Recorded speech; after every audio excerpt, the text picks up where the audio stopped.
As we look forward to Deadpool and Wolverine this summer, and both Weapon X and the Merc with a Mouth's entrance to the Marvel Cinematic Universe, I'm here to tell you that the MCU is not what it seems. The Marvel Multiverse shares more in common with a computer than a comic book, and the secret to unlocking that? The fact that Deadpool can see you. Oh, hello. I know, right?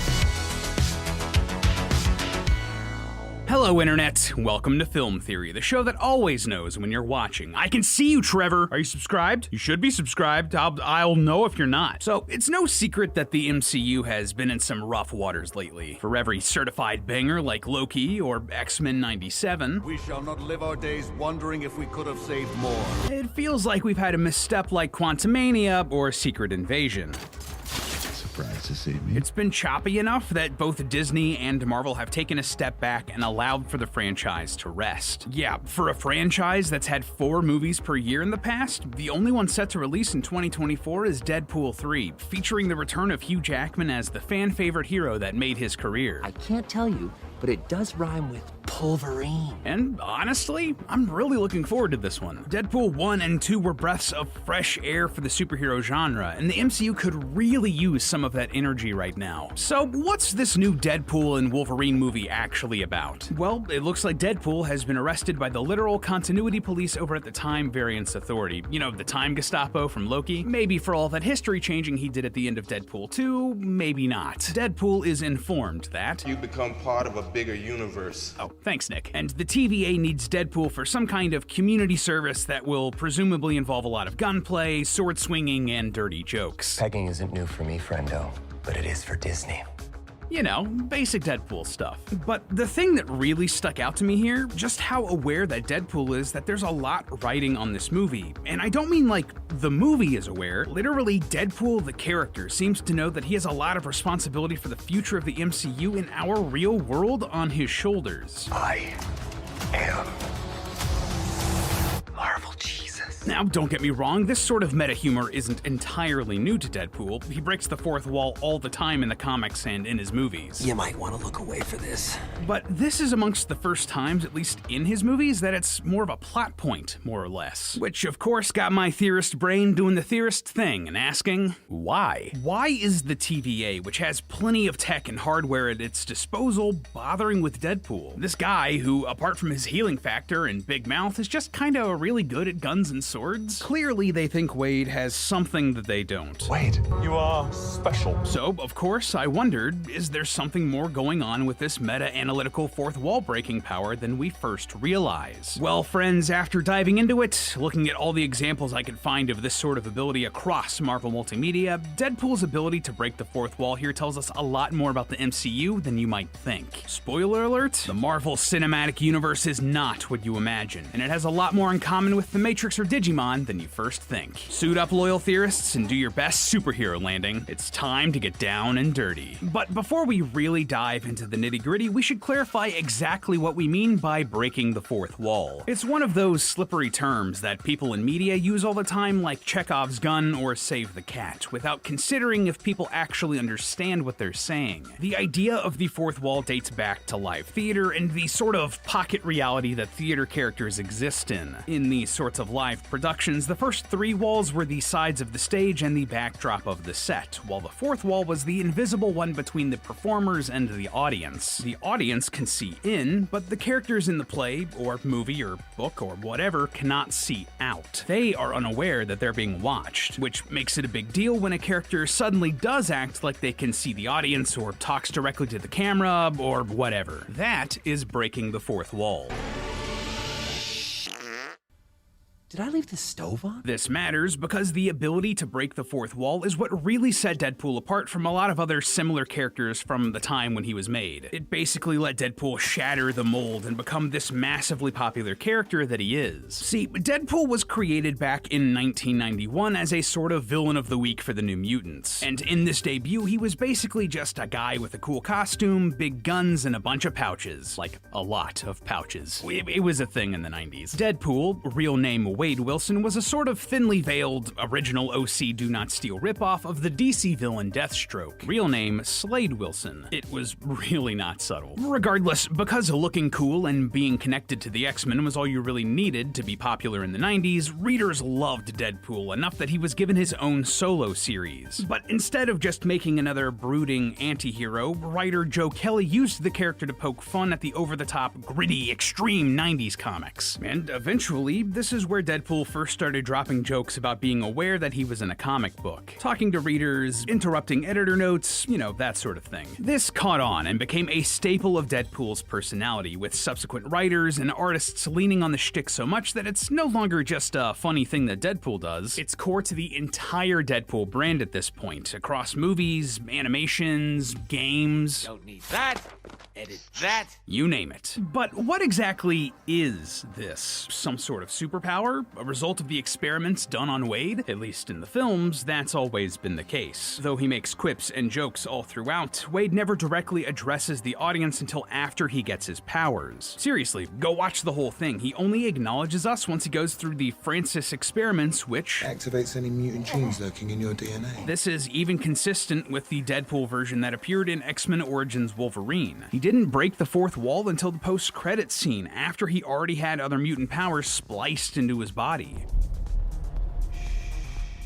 So, was this just Deadpool's latent mutant power? Not quite. Though it's not outright stated in the film, it's heavily implied that the people giving Wade his powers were from the Weapon X or Weapon Plus program. You know, the same project that bonded the adamantium to Wolverine's skeleton. Their whole thing has always been grafting additional mutant powers onto people who didn't have them, rather than activating powers that weren't already there. And given that none of their other experiments, Wolverine included, have this fourth wall breaking ability, clearly this wasn't something Weapon X was doing intentionally. Something else is going on with Wade here, but we might be able to find some answers thanks to the comics. For example, he might just be a crazy guy that has a mutant healing factor. That would make the voices and audience that he talks to a very unrealistic take of dissociative identity disorder. Kind of anticlimactic, but I guess it is possible. See, at one point, Deadpool was assigned to a writer who wasn't super familiar with the character, who characterized Wade as a, heavy air quotes here, realistic mentally ill person, rather than the human cartoon who knew he wasn't real. Suffice to say, it was a divisive take on Deadpool, and these out-of-character moments were later retconned to have been the result of Wade accidentally absorbing the consciousness of a character named Madcap during one of his near-death regenerations. If you don't know, and why would you, Madcap was a forgotten 80s-era Captain America enemy who was pretty much just Marvel's rip-off version of the Joker, a costumed killer with the power to drive people insane, thus Wade's belief that none of this is real and we're all just in a comic book. It's the kind of thing that Marvel would like you to kindly forget. But this could actually explain a lot of what we're seeing out of Deadpool and his fourth wall breaking, just not in the way you'd expect. See, the Joker, you know, the character that Madcap was a ripoff of, is a unique character. And one of the longest running fan theories about him is that he acts like, well, the Joker, not because he's insane, but because he's actually super sane. As in, he's able to comprehend the true nature of his universe, that he's a character being written in a comic book or movie or whatever, and the fallout of that knowledge left his otherwise mortal brain broken. To everyone else, and to us, the reader, this comes across as the Joker being some sort of crazed lunatic, but he knows that he isn't. You're crazy. I'm not.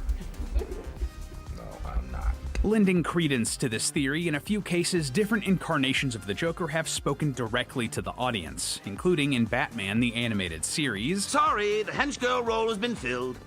Quite nicely, too. And in books like the Batman 80-page Giant, where he straight up looks at the reader and asks if they're imaginary. If Madcap is the Marvel ripoff version of the Joker, it would follow that he would have a similar super sanity, and therefore would have passed it on to Wade during a bit of their regeneration. Now, we can't quite say that this is exactly what happened with the Ryan Reynolds Deadpool, that he was somehow infused with the DNA of some obscure Z-list villain. But this is a good starting point. And the idea of super sanity is really cool, and may have some backing here with what we see in the films. And it all comes back to the healing factor. See, Deadpool isn't Deadpool just because he heals like Wolverine. No, it's because he has this power on top of having an aggressive terminal cancer. That diagnosis is why he signed up to be experimented on in the first place, but the healing factor supercharged his cancerous cells along with his healthy ones. In the movies, it's implied that the cancer is still super aggressive and not necessarily cured, but instead, Your mutated cells can heal anything, stacking your cancer as fast as it can form. basically, the healing factor is replacing the cancerous cells as quickly as they can pop up. Elsewhere in the movie, we can also figure out that this cancer has probably spread to most, if not all, of Wade's body. When he gets his prognosis in the film, he's told that People react to news of late-stage cancer differently. and we see x-rays showing us where the cancer is earlier in the scene. It looks like it's all over his lungs and on both sides of his abdomen, implying that it is spread. That is what defines stage 4 cancer, the latest stage of the disease. And if this cancer continues to grow, it likely means that it will also spread to Wade's brain along with the rest of his body. Thus, the ugly face. Wait, Vanessa loves you. She doesn't care what you low. But the brain part here is important because if the cells in Wade's brain are constantly being rejuvenated and regenerated, that would give him high neuroplasticity. Now, we go into a lot of detail about neuroplasticity in our episode about whether or not Omni-Man was right in Invincible. The long and short of it is that when we're really young, our brains are really good at forming new neural pathways. But as we age, they become less good at it, resulting in us becoming set in our ways, so to speak. But if Wade's brain is in an indefinite state of being destroyed by his cancer and regenerated by his healing factor, his brain would remain young, allowing him to form those new neural pathways. So maybe what we're seeing here is some sort of weird combination of these two ideas. The constant regeneration of his brain cells supercharging his neuroplasticity, letting him absorb new concepts and accept new ideas regardless of how universe-breaking they are, thus giving him Joker-like super sanity. This would let him comprehend that he's a comic or movie character and see past it to us, the viewer, and speak to us. That's a really fun, cool answer, and might very well be what's going on here with Deadpool. But there is one problem with this. Deadpool isn't the only character in Marvel's roster who can break the fourth wall. Comedic characters like Howard the Duck and Spider-Ham have done it. Kid Loki can crawl out of his own comic book panels and change past events through retcons. Even the Fantastic Four regularly spoke to readers back in the 1960s before that fell out of style and they became normal heroes. I'd hesitate to call that one outright canonical, but it is worth noting. And that's just in the comics. In the MCU, both Scarlet Witch and Ultron have broken the fourth wall to great effect in Multiverse of Madness and What If, respectively. However, the single biggest other character that breaks the fourth wall, and just as frequently as Deadpool, She-Hulk. Yeah, she's been breaking the fourth wall since her solo series back in the 90s, which pretty much created the version of She-Hulk that we know today. The same one that was adapted pretty faithfully in the Disney Plus show. So if you want to go back to your life as a lawyer, I respect that. Thanks. He doesn't mean that. This also predated the original boring normal bad guy version of Deadpool by a full 2 years. The same amount of time she beat him by in the MCU too. Fun coincidence. Now, obviously, all of these characters aren't suffering from the same battle with cancer that Wade is, or have his same healing factor. Like, maybe the argument could be made for She-Hulk, since she got her powers from Bruce's irradiated blood. But how would that work for Loki? For Scarlet Witch? For Ultron? Something else is going on here. There is one explanation that works with it all. One answer that could apply to all of our characters. Deadpool, yes, but also the likes of Loki and She-Hulk and whoever. Everything and everyone could be a simulation, as in a computer. And characters like Deadpool breaking the fourth wall could be them seeing the different layers of the simulation. Now, that is a pretty bold claim, but hear me out. There's a real-world philosophy that would line up with this shockingly well. And there's even evidence in the MCU to support it. If you don't know, the idea that the entire world is just some sort of computer reality is known as the simulation hypothesis in the scientific community. Now, the whole subject is full of a lot of lengthy discussion and in-depth arguments. But the long and short of the idea, imagine for a second that somewhere down the line, humans become technologically advanced enough to create perfect simulations of anything they want, including a world full of people with consciousness. Well, if that simulation is perfect, then at some point, the people in the simulation would eventually create their own supercomputers powerful enough to create their own perfect simulations. Thus, they also create their own simulated world with simulated people, who could go on to make their own simulated world with their own simulated people, so on and so forth, forever and ever.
cut.